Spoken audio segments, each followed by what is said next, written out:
고린도전서 15장 1절에서 10절 말씀을 통해서 하나님의 은혜라 라는 제목으로 말씀을 나누고자 합니다. 2002년 개봉한 영화 중에 체인징 레인스라는 두 대의 승용차가 추돌하면서 사고가 나는 이야기의 영화가 있습니다. 한 사람이 이혼당한 뒤에 인생의 패배자라고 생각하며 술에 의지하며 살았지만 마지막 희망인 아이들의 양육권만은 빼앗기지 않으려고 노력하는 가난한 중년 남성이 있었습니다. 다른 사람은 대형 법률사무소의 젊고 유능한 변호사였습니다. 중년 남성은 이제는 양육권 문제로 변호사는 중요한 재판의 증거 서류를 제출하기 위해서 서로 법원을 가는 중이었습니다. 수백만 불의 돈이 걸려있는 재판을 늦지 않기 위해서 젊은 변호사는 중년 남성에게 돈 몇 푼 쥐어주며 무성의하게 사고를 수습하고 가려 하지만 사고로 차가 고장난 중년 남성은 법원까지 자신을 태워달라고 부탁을 합니다. 그러나 변호사는 이를 무시하고 법원을 향하게 되는데 그 결과로 인해서 중년 남성은 택시를 잡지 못해 결국 지체하는 통해 재판에 20분이나 늦고 양육권을 빼앗기고 맙니다.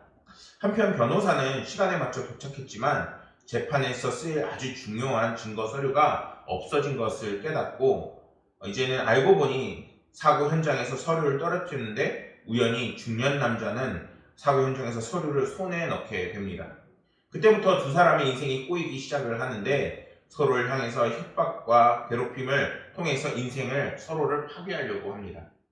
그렇게 지옥 같은 하루하루를 보낸 뒤에 이제 마주한 두 남자가 허심탄회하게 서로의 이야기를 하게 됩니다. 그렇게 이야기를 하면서 이제는 극적으로 화해를 하게 되는 거죠. 그러고는 서로를 도와주며 결국에는 중년 남성은 가족과 다시 결합을 하고 또 이제 문제가 꼬였던 젊은 변호사는 새 출발을 하는 영화가 이제 되는 것입니다. 이 영화에 이 글을 적은 그 글의 제목이 뭐냐? 꼬인 인생을 푸는 열쇠입니다. 이 글쓴이가 말하고자 하는 것은 우리의 꼬인 인생이 화해로 인해서 풀려나간다 이렇게 이야기하고 있다는 것이죠. 그런데 이 영화의 내용을 보면서 저들이 만약에 우리의 일상생활에서 정말 만나는 그런 축복이 있었다면은 그리고 서로에게 힘이 되는 관계로 변하게 됐다라는 것은 과연 누구의 도움으로 그렇게 됐냐라고 다시 한번 묵상해 보게 됩니다. 우리의 삶에 예기치 못한 어려움이 찾아올 수도 있고 예기치 못한 고난을 만날 수도 있습니다. 그러나 그 모든 곳에서 길을 만드시고 또한 나아가실 수 있는 분이 누구냐? 바로 우리 주 하나님이시라는 것입니다. 하나님과의 그 관계가 회복이 될 때 우리의 삶에 있는 모든 문제들이 이제는 하나하나 풀려나가고 우리의 삶의 실패와 그리고 좌절이라고 생각하는 그 모든 일들도 하나님께서는 사용하셔서 합력하여 선을 이루십니다.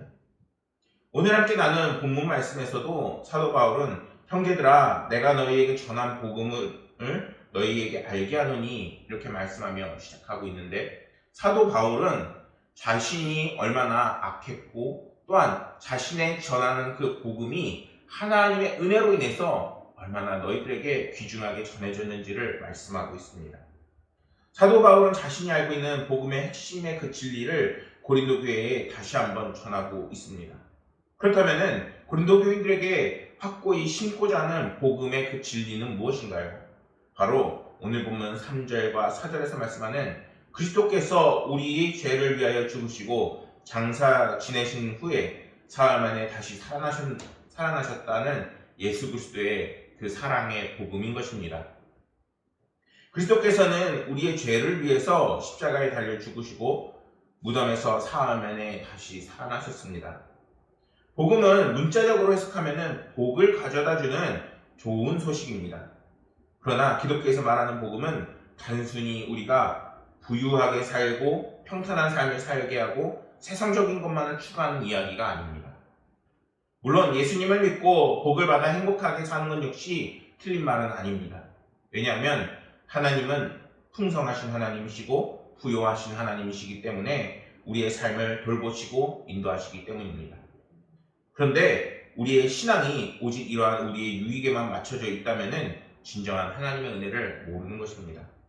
물질적인 복도 누리고 하나님께서는 이제는 성령을 보내셔서 우리를 은혜 충만하게 또한 우리의 삶에 기쁨이 넘치게 우리의 삶을 이끄십니다. 복음의 핵심은 예수님께서 우리의 죄를 위해서 대신 죽으시고 부활하셨다는 것입니다. 그리고 우리가 이러한 예수님을 구주로 믿을 때 우리의 죄가 사함을 받고 마지막 때에 우리 역시 하나님의 그 은혜로 이제는 영생 복락을 누린다는 것입니다. 그러나 사도 바울은 우리가 이러한 영생의 그 은혜를 누리기 위해서는 그리스도인으로서 이제는 겪게 되는 그 고난을 이길 수 있어야 한다고 분명하게 제시합니다. 로마서 8장 17절 말씀에서는 이렇게 말씀하는데 자녀이면 또한 상속자 곧 하나님의 상속자요 그리스도와 함께 한 상속자니 우리가 그와 함께 영광을 받기 위하여 고난도 함께 받아야 할 것임이라 이렇게 말씀하고 있습니다. 사람은 때때로 삶에서 고난과 그리고 역경을 만나게 됩니다. 그런데 그 속에서 우리가 진정한 기쁨과 은혜를 누리고 또한 희망과 소망을 찾을 수 있는 것은 우리 가운데 하나님께서 이제는 더 좋은 것을 예비해 놓고 계시고 또한 우리를 돕고 계시고 우리와 함께 하실 것이라는 그러한 믿음을 통해서 우리는 더 큰 은혜를 바라볼 수 있다는 것입니다. 또한 우리가 주님을 바라보고 천국을 바라보면서 그리스도인으로 살아갈 때 이제는 하나님께서 우리의 모든 고난과 어려움을 이길 수 있는 새 힘과 새 능력을 반드시 더해 주실 것입니다. 그것을 믿으심으로 이제는 12월 맞춰 나가는 이 때를 승리하시고 하나님의 은혜로 함께 하시길 소망합니다. 사도 바울은 너희에게 복음을 확실하게 알게 하고 이어서 성경대로 그리스도께서 우리의 죄를 위하여 죽으시고 장사 지낸 바 되셨다가 성령대로 사흘 만에 다시 살아나셨다라고 지금 증거합니다. 이 말씀은 예수님의 죽음과 부활이 성경의 그 예언대로 이미 일어난 것이라는 것입니다. 대표적으로 창세기 3장 15절 말씀에서는 이렇게 말씀합니다. 내가 너로 여자와 원수되게 하고 내 후손도 내 여자의 후손과 원수가 되게 하리니 여자의 후손은 내 머리를 상하게 할 것이요 너는 그의 발꿈치를 상하게 할 것이라 이렇게 말씀하고 있습니다.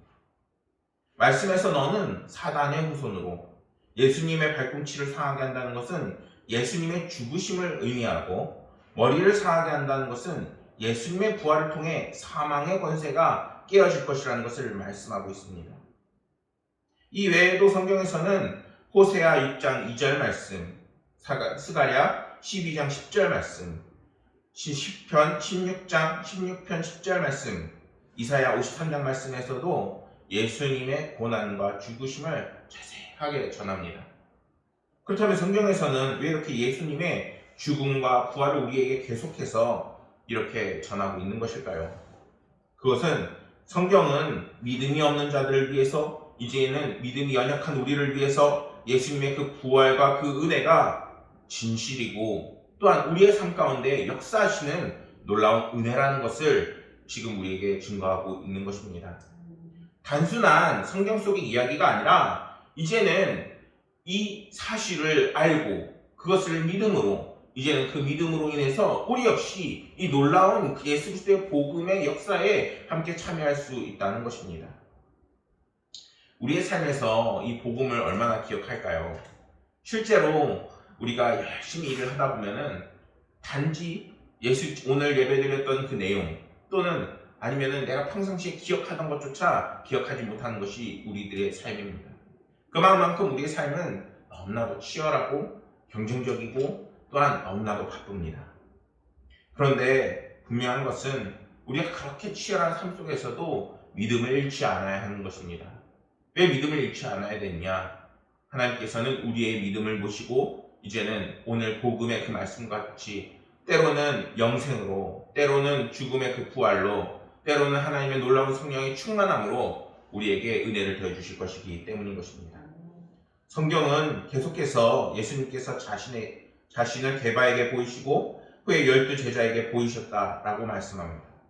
이 증언만으로도 봐도 이제는 윗절에 전한 그 말씀과 함께 이어져서 계속해서 이것이 진실이고 그리고 이것이 분명히 일어났고 이제는 우리의 미래에도 일어날 것이라는 것을 끊임없이 성경이 강조하고 있는 것입니다.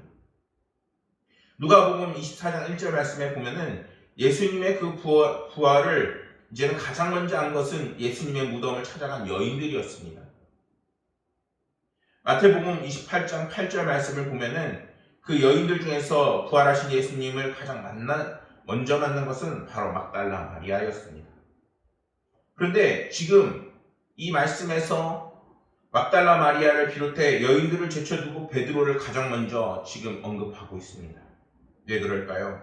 그것은 예수님의 수제자라고 불리는 베드로가 이제는 십자가에 달리신 예수님을 아침 닭이 울기 전에 3번이나 부인하는 너무나도 큰 죄를 범한 자였기 때문인 것입니다.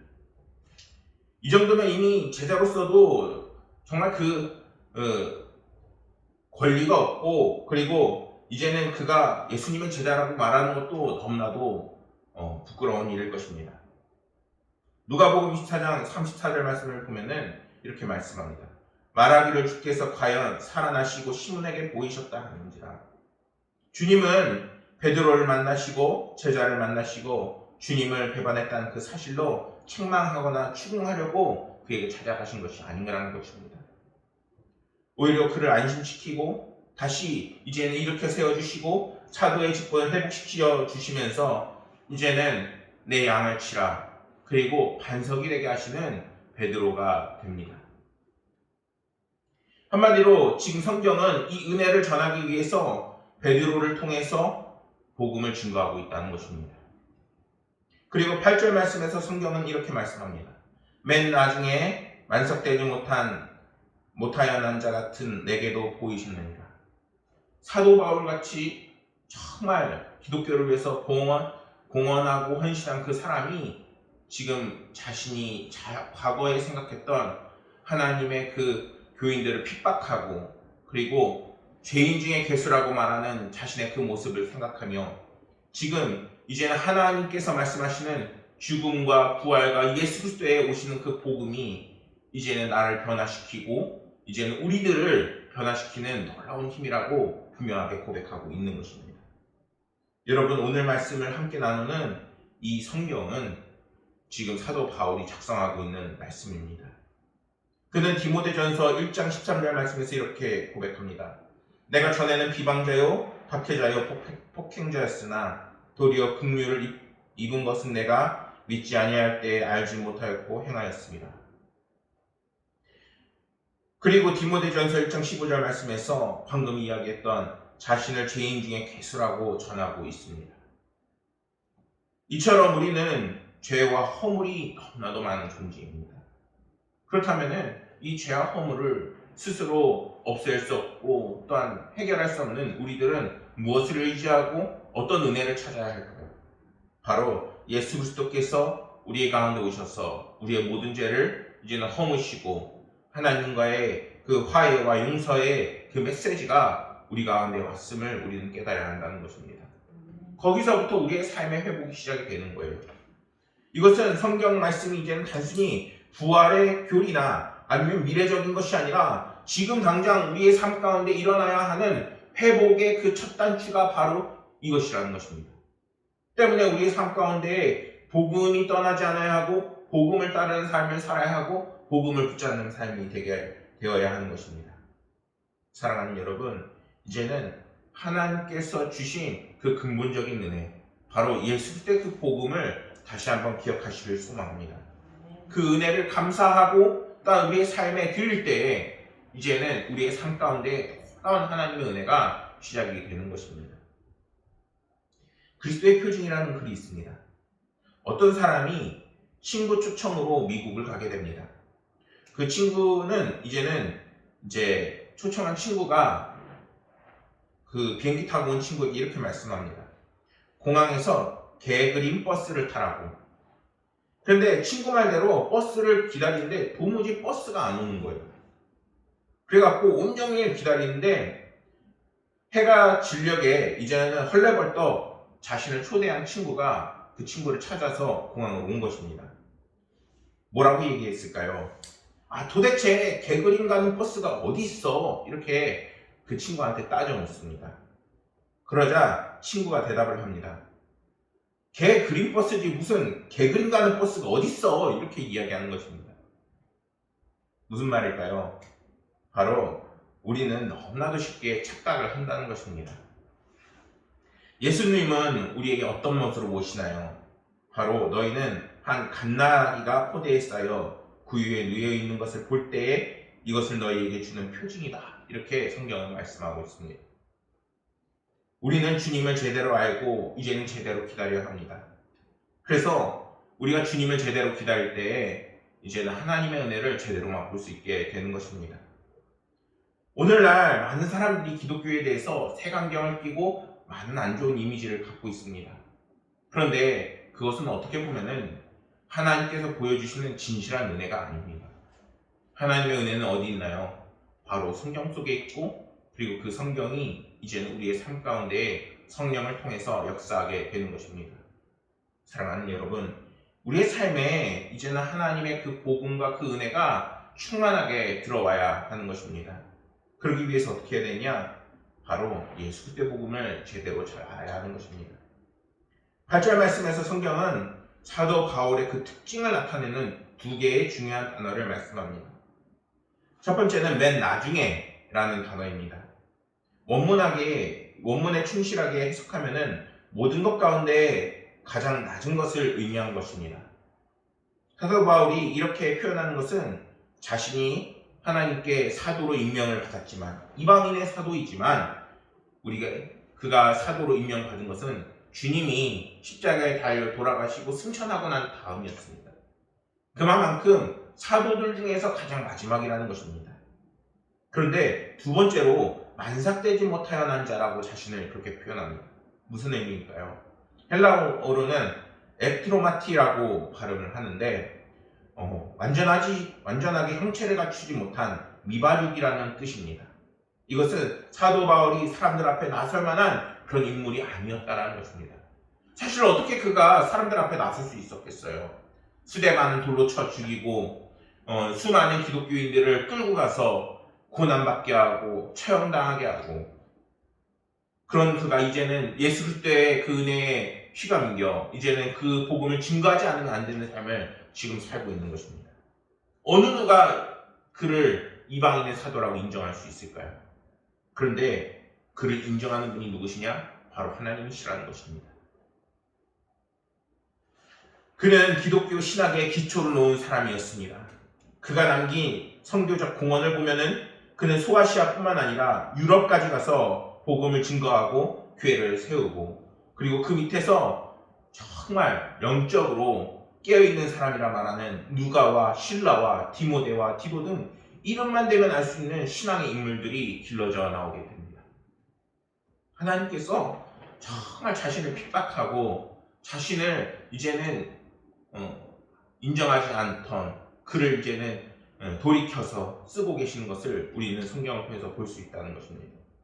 이것이 우리에게 무엇을 말해주고 있는 것일까요? 그것은 하나님의 은혜가 우리에게 함께할 때에 우리 가운데 모난 것, 그리고 잘못된 것들도 이제 하나님께서 변화시켜 주신다는 것입니다. 변화만 시켜주실까요? 아니죠. 우리의 삶에는 모든 문제와 어려움을 이제 은혜로 바꿔주시는 그 삶의 놀라운 기적이 우리의 삶 가운데 일어난다는 것입니다. 사도 바울은 이것을 알았기에 오늘 말씀에서 이렇게 10절 말씀에서 증거합니다. 그러나 나 된 것은 하나님의 은혜로 된 것이니 내게 주신 그의 은혜가 헛되지 아니하며 내가 모든 사도보다 더 많이 수고하였으나 내가 한 것이 아니요 오직 무엇으로? 나와 함께 하신 하나님의 은혜로라.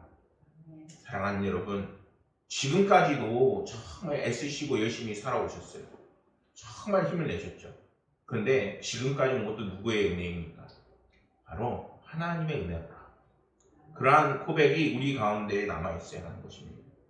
하나님께서 함께 하실 수 있을 때 이제는 남은 날들도 함께 하실 수 더 큰 은혜가 있는 것이고, 그리고 내년도 2023년도에도 하나님께서 주시는 새 희망과 새 소망이 우리 가운데에 있다는 것입니다. 이 10절 말씀에서 하나님이 주시는 은혜가 헛되지 않았다고 사도 바울은 이렇게 말하고 있습니다. 헬라어로는 케노스기노마이라고 발음을 하는데 발음대로 하면은 텅 비어있다라는 의미입니다. 다시 말해서 하나님께서 사도 바울을 얼마나 축복하셨는지 우리가 방금 말씀을 통해서 들었습니다. 그가 이제는 죄인 중에 괴수라고 불렸지만 그것이 용서받아지고, 그를 통해서 누가와 실라와 디모데와 디도 등 수많은 정말 믿음의 대가들이 나오고, 근데 그를 통해서 물붓듯이 그 붓는 그 은혜가 이제는 텅 비어있다는 것입니다. 그 말은 무엇입니까? 하나님의 은혜가 무한하고 풍성하지만 계속해서 흘러나가는 그러한 은혜라는 것입니다. 여러분들 삶 가운데 오늘 예배를 드리러 오시면서 하나님의 은혜를 받으러 오신 분들이 있을 것입니다. 마르지 않는 샘물이지요. 그런데 그 샘물은 이제는 우리가 일상에 돌아가면은 다시 흘러가게 되어 있는 것입니다. 여러분의 사업장에서, 가정에서, 개인의 삶에서, 각가지 문제에서 하나님의 은혜가 이렇게 다시 퍼지게 되는 것입니다. 그리고 이제는 그 다시 비어진 곳에 오늘 이 예배를 통해서 다시 하나님께서 채우고 계시는 것을 우리가 꼭 깨닫기를 소망합니다. 이제는 하나님께서 우리에게 마르지 않는 샘물이 되시고 다시 호수가 하나님의 은혜로 풍성하게 하는 그러한 말씀을 주고 계십니다. 그것이 무엇입니까? 바로 예수 그리스도의 복음인 것입니다. 사랑하는 여러분, 연말인 지금 이제는 우리가 다시 무엇을 기억해야 되느냐?